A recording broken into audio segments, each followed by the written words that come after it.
শেখ প্রশ্ন করেছেন চট্টগ্রাম থেকে কামরুল হাসান। তিনি বলেছেন যে বছরের কোন সময় উমরা করা বেশি উত্তম? আপনি ছোট করে যদি উত্তর দেন, আমাদের শেষ সময় চলে এসেছি। বছরের মধ্যে সবচেয়ে রমজান মাসে পবিত্র রমাদানে উমরা করা, আর রসুল মাকবুল সাল্লাল্লাহু আলাইহি সাল্লাম বলছেন আমার সাথে হজ করার সমতুল্য সব। এর মানে রমজানে সব উমরা করার বেশি করতে হবে। তবে সবাই যদি রমজানে এবারে ঝাঁপিয়ে পড়ে তাহলে অবস্থা করে। এই জন্য বছরের যার যার তৌফিক আছে সবসময় উমরা করবে, রমজানে সব বেশি। এটাই হচ্ছে মূল বিষয়। শেখ, আমরা সরাসরি প্রশ্ন উত্তরেই চলে যাই। আমাদের বোনটি যে প্রশ্ন করলেন যে মুহররমের রোজা তিনি রাখবেন 9 এবং 10, এই রোজার সাথে তিনি একটা বাড়ি রেখে তিনি কাজার রোজার নিয়ত করতে পারেন কিনা? এই রোজার সাথে কাজার রোজাটা কিন্তু ফরজ। জি, এই ফরজ রোজাটা আলাদা, আর মুহররমের রোজা নিঃসন্দেহে আলাদা। এটা একটা নফল বা সুন্নাহ রোজা। কিন্তু উনি ফরজ রোজাটাকে আর কাজার রোজাটাকে মিক্সড করার কোনো সুযোগ ওনার নাই। এটা হয় এমন যে আপনি যে কোনো মাসের চন্দ্র মাসের 13, 14, 15 আইয়ামে বিদ, সেই সময় যদি অন্য কোনো রোজা পড়ে যায়, ধরেন অন্য কোনো রোজা থাকে, সোমবার বৃহস্পতিবারের রোজা যদি এরকম হয় তার সেটা ভিন্ন হিসাব। কিন্তু একটা ফরজ রোজাকে উনি কোনোভাবেই মুহররমের 9, 10 রেখে এই ফরজটাকে আদায় করতে, এটা ঠিক হবে না। এটা ওনার জন্য ঠিক না। উনি 9, 10 রোজা রাখবেন।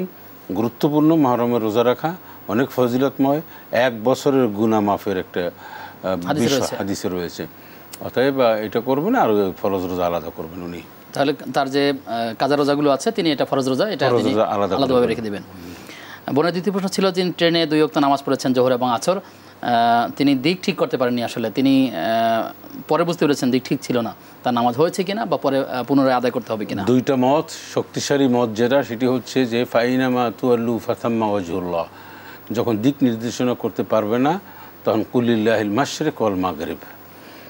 যেদিকেই তোমার মন বা তথ্য এবং মানুষের মাধ্যমে যতটুকু যা বুঝতে পারবে, নিজে যতটুকু নির্ণয় করতে পারবে, সেদিকে ফিরি নামাজ পড়বে, হয়ে যাবে।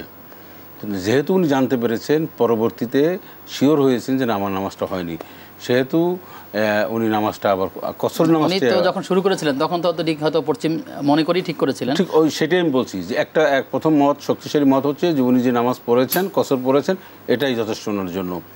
সেকেন্ড হচ্ছে যে উনি সেকেন্ড যে মত, সে মতটি হচ্ছে যে উনি যদি যেহেতু জানতে পেরেছেন যে আমার কেবলাটা ঠিক ছিল না, তো সেহেতু উনি চাইলে এটা পড়তে পারেন। এটা ওনারা বলছেন যে এরকম নিজে অবহিত হওয়ার পরে, ওয়াকিবহাল হওয়ার পরে যদি কোনো নামাজের ত্রুটি হয়, সে নামাজটা আবার উনি পুনরায় কাজা করতে পারবেন। এটাই হচ্ছে এটা সেফ জোনে উনি চলে গেলেন। কিন্তু ওনারা আলটিমেটলি নামাজটা যেভাবেই পড়েছেন সেভাবেই আসলে মূলত হয়ে গেছে।